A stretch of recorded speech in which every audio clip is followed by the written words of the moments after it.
Click on the search bar at the top of the screen. Then search for the keywords of webhook, like this one. And you want to choose the webhooks option just below it.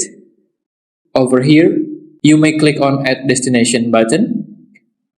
You may choose your account as the event destination scope. And for the API version, you may keep it like that, or choose another API.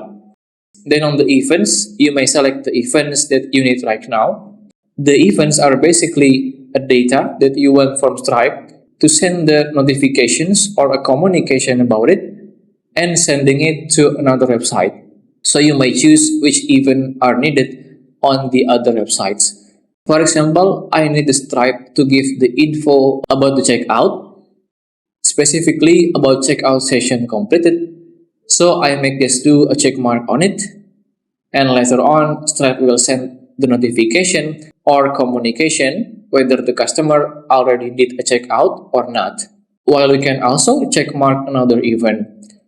Then after you are done selecting the events, click the continue button.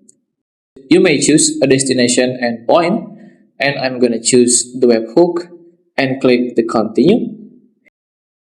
Over here, you may name your destination, the endpoint URL, and a description if you want.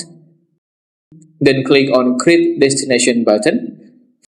Over here are your webhook secret key. You may click the eye icon to reveal it, and click the page icon at the left side of it to copy the Stripe webhook secret key. You may also regenerate it by clicking on this refresh icon right here.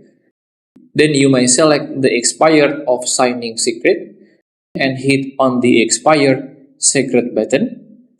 And there you go. If you still have any questions, just comment down below and I will try my best to guide and help you guys. If you find this video useful, please consider like and subscribe.